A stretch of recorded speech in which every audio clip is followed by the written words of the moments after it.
हौज़ुबिल्लाहि मिनश्शैतानिर्रजीम बिस्मिल्लाहिर्रहमानिर्रहीम वस्सलातु वस्सलामु अलैका या सय्यदी या रसूलल्लाह। अस्सलाम वालेकुम नाज़रीन, मेरा नाम है उस्मान फ़िरोज़ और आप देख रहे हैं मेरा यूट्यूब चैनल। उम्मीद करता हूँ आप खैरियत से होंगे। नाज़रीन, अगर चैनल सब्सक्राइब नहीं किया तो ज़रूर कीजिए। आज दो बड़ी ही अहम स्टोरीज़ हैं। एक स्टोरी है नाज़रीन फॉलोअप, और फॉलोअप ऐसा है, वो स्टोरी ऐसी है जिसके अंदर है धौंस, ज़्यादती, ज़बरदस्ती और ज़ोम, पैसे की ताकत, नशा और बहुत कुछ जो अब तक चलता आ रहा है और उसके असरात आप देखते ही जा रहे हैं। और दूसरी स्टोरी है नाज़रीन एक नन्ही सी ज़ैनब की, एक और ज़ैनब की। कसूर वाली ज़ैनब थी जिसके साथ जो हुआ, जो दरिंदगी हुई वो आपने देखी। आज जो ज़ैनब है उसके साथ भी इसी तरह का वाक़या पेश आया। वहाँ भी इमारत ही जीती है नाज़रीन, और वो बेचारी सिर्फ अपील कर रही, लेकिन उसको सुनने वाला कोई नहीं है ना। नाज़रीन, सबसे पहले बात करते हैं फॉलोअप की। वो फॉलोअप है नाज़रीन फैसलाबाद जो तलबा ज़्यादती है, तलबा ज़्यादती केस का।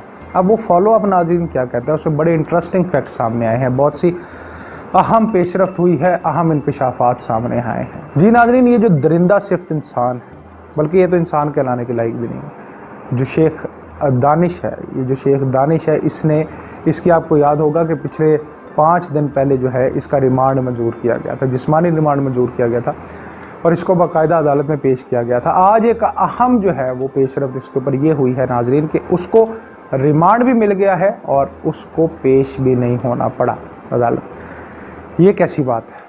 मैं आपको पहले आखिर वाली बात बताता चलूँ। वो आखिर वाली बात ये है जनाब अली कि उसको 2 रोज़ा जिस्मानी रिमांड जो है उसको पुलिस ने उसका ले लिया है, अदालत ने मंजूर कर लिया है।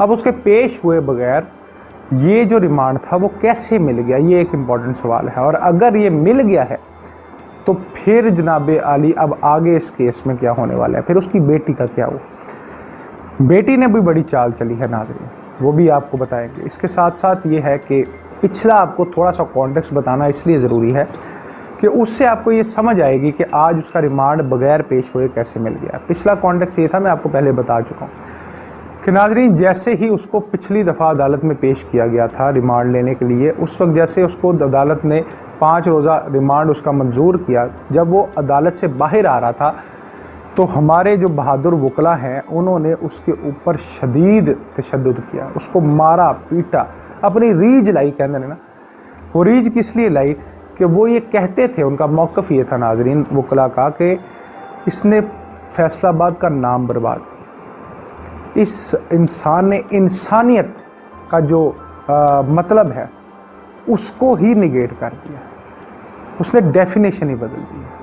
उन्होंने कहा था ये काबिल रहम है ही नहीं, इसलिए उनको देखकर इतना तैश आया कि उन्होंने इसकी चंगी कूट लगाई, बहुत फेंटा इसको और इतना मारा कि जनाब उसको बचाने के लिए वहाँ पे लीड फोर्स के जो कारकुन हैं, जो अहलकार हैं, उनको माजरत कारकुन अहलकार हैं, उनको आना पड़ा और उन्होंने आके बीच बचाव करके उसको पिछले दरवाजे से गाड़ी में बिठा के फिर वहाँ से निकाला, वरना करीब था कि वकला उसको मार ही देते।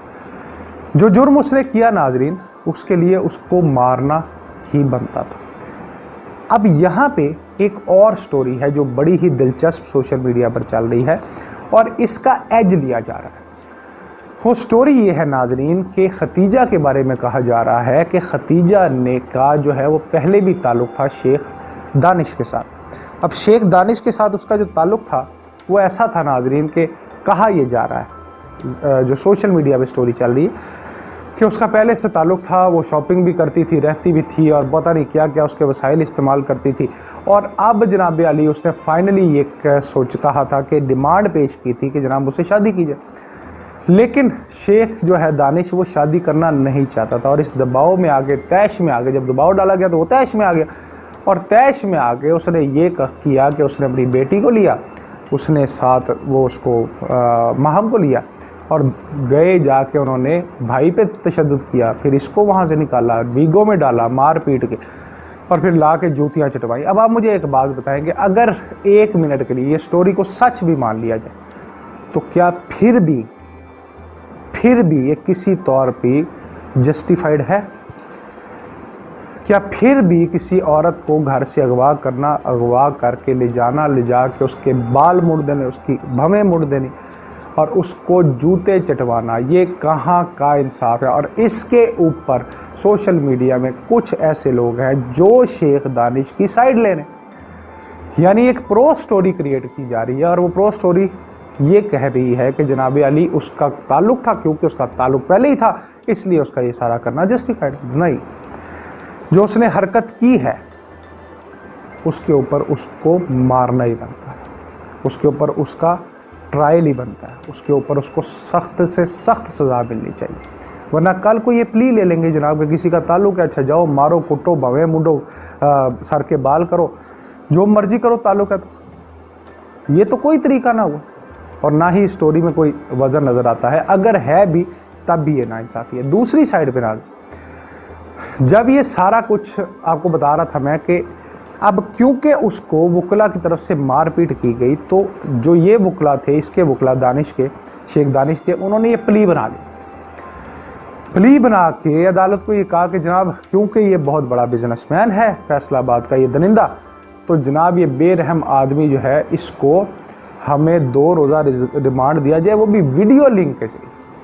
तो क्योंकि उसको पहले मार पड़ चुकी थी तो लिहाजा अदालत ने उसका 2 रोज़ा जो रिमांड है वो मंजूर कर लिया वीडियो लिंक के जरिए, इसलिए वो पेश नहीं हुआ। दूसरी साइड पे उसकी जो बेटी है, जो मरकज़ी मुलजिम समझे शेख दानिश के साथ बराबर की शरीक नज़र आ रही है। तो आप देखें, हालात देखें कि एक औरत को मारा गया, उसकी भवें, उसके बाल मुंडे के, फिर उसके साथ ज़्यादती साबित हुई और उसके साथ बिल्कुल साथ बेटी भी मौजूद थी। क्या गंदगी है यार, क्या गलाजत है, बस किस हद तक गिर चुके हैं बाप बेटी एक ही कार्रवाई में मुलव्वस। तौबा तौबा तौबा। खैर बेटी ने क्या किया, ये जो अना शेख है इसने जनाब अना अली ने जाके इस्लामाबाद से अदालत में जो है वो दरख्वास्त दायर की और दरख्वास्त में ये कहा गया कि जनाब मुझे हिफाजती ज़मानत दी जाए और प्ली ये ली जनाब कि मैं तो बच्ची हूँ, मेरी कम उम्र कम है, लिहाजा मुझे ये गिरफ़्तार कर सकते हैं, तो मुझे जो है मैं मौका दिया जाए, मुझे हिफाजती ज़मानत दी जाए। और अदालत ने जनाब क्या किया, पहले तो एक स्ट्रॉन्ग मौक़िफ़ आया सामने अदालत की जानिब से कि भाई तुम पहले साबित तो करो तुम इस्लामाबाद में रहती, जिसका दिल करता है इस्लामाबाद में आके ज़मानत अप्लाई कर देता है। फिर जनाब अली वो नहीं रुके और फिर वहाँ पे ऐसा लगा, ऐसा शुबा हुआ जनाब, क्योंकि रिज़ल्ट इस तरह का है ना, तो शुबा ऐसा हुआ कि जनाब पैसे बड़े हैं उनके पास, तो फिर क्या हुआ, उसको ज़मानत मिल गई। जब उसको हिफाजती ज़मानत मिली तो साथ ही साथ ये भी रिमार्क्स आए कि जिसका दिल करता है भाई इस्लामाबाद आ जाता है, क्योंकि इस्लामाबाद में ज़मानत मिलना कदरे आसान है। अब आप बाकी जो है वो खुद समझ सकते हैं क्या हो रहा है।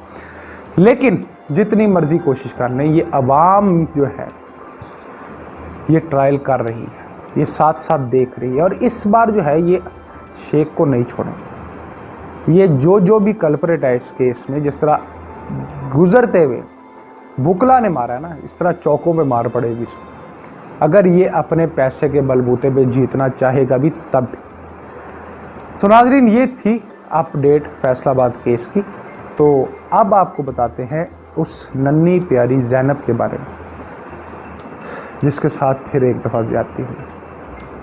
ये ज़ैनब वो कसूर की थी ज़ैनब, ये ज़ैनब नाजरीन है नानकाना साहब बार बटन की, छोटा सा इलाका है नाज़रीन। वहाँ पे अब तकलीफ़ दे बात ये है नाज़रीन कि बेसहारा है ये ज़ैनब यतीम भी है। ज़ैनब ने अपने भूख और प्यास और अपने हालात के लिए, इस छोटी सी बच्ची ने किसी के घर मुख्तलिफ़ जगह पे काम करती थी। अब जिस जगह पे नाज़रीन ये काम करती थी वहाँ पे जो मालदार, जो पैसे के जोम में और वसाइल के जोम में गिरफ़्तार लोग हैं, उन्होंने एक बार फिर इतनी सी 10 साला बच्ची पर तशद्दुद किया। इतना मारा नाजरीन, इतना मारा, इतना मारा, इतना मारा कि वो बेहोश ही हो गई। पहले प्रोग्राम उनका ये था कि उसको अगवा कर लिया जाए ताकि ये बात दब जाए। मालकान ने उसको अगवा करने की कोशिश की लेकिन ये बात दब ना सकी क्योंकि बच्ची बेहोश हो। अल्लाह ताला कि काम है, रब ताला ने जिसको बचाना होता है। किसी खैर खां ने पुलिस को फ़ोन कर दिया, वहाँ पे आके उन्हें उस नन्ही बच्ची को उठाया और DHQ अस्पताल मुंतकिल कर दिया। अब नन्ही सी छोटी सी बच्ची के जिस्म पे निशानात हैं सारे मारपीट, और वो अपील कर रही है वज़ीर आला से कि खुदारा मुझे इंसाफ दिया जाए। लेकिन इंसाफ जो है ऐसे लोगों से कुछ दूर ही दिखाई देता है हमारे माशरे में नाज़रीन। लेकिन हमारी दुआ भी है और हमारी कोशिश भी है कि इस तरह की ज़ैनब जो है वो उसको इंसाफ मिले जैसे पहली ज़ैनब को इंसाफ मिला था। क्योंकि हमारे इर्द गिर्द नाज़रीन हर चौथे, 8वें, 10वें घर में कहीं ना कहीं इस तरह की छोटी ज़ैनब मौजूद होती है।